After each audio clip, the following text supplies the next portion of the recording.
One day, Edward was in the shed where he lived with the other engines. They were all bigger than Edward and boasted about it. "The driver won't choose you again," said Gordon. "He wants strong engines like us."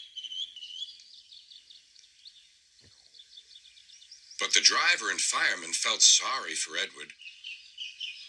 "Would you like to come out today?" Oh, yes, please," said Edward. So they lit his fire, made lots of steam, and Edward puffed away.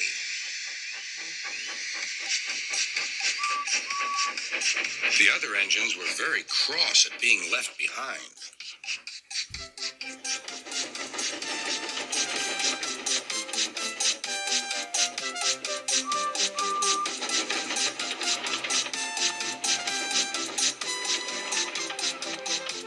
Edward worked hard all day. The coaches thought he was very kind, and the driver was very pleased.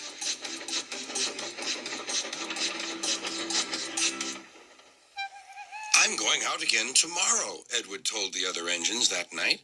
"What do you think of that?" For he was so tired and happy that he fell asleep at once.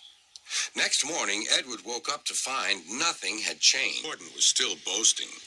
"You watch me, little Edward, as I rush through with the express. That will be a splendid sight for you. Goodbye, little Edward. Look out for me this afternoon."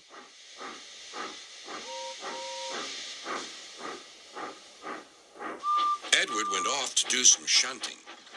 He liked shunting. It was fun playing with freight cars. He would come up quietly and give them a push. Then he would stop, and the silly freight cars would go bump into each other.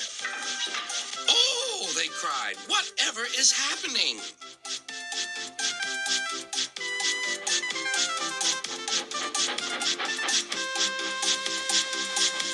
Edward played till there were no more freight cars. Then he stopped to rest. Presently, he heard a whistle. Gordon was cross. Instead of nice shining coaches, he was pulling a dirty freight train. "A freight train, a freight train, a freight train," he grumbled. "The shame of it, the shame of it, oh, the shame of it." Edward laughed and went to find some more freight cars. Then there was trouble.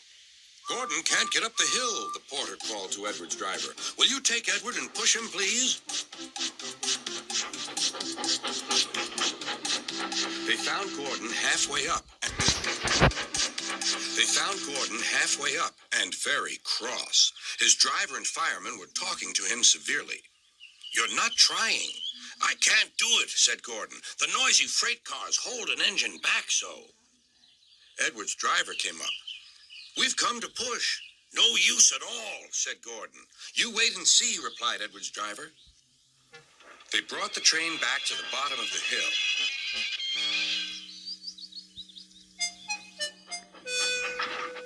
"I'm ready," said Edward. "No good," grumbled Gordon.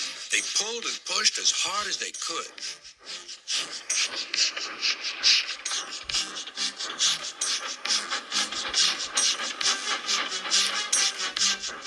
"I can't do it, I can't do it, I can't do it," puffed Gordon. "I will do it, I will do it, I will do it," puffed Edward. Edward pushed and puffed and puffed and pushed as hard as ever he could. And almost before he realized it, Gordon found himself at the top of the hill. "I've done it! I've done it! I've done it!" he said proudly. He forgot all about kind Edward and didn't say thank you.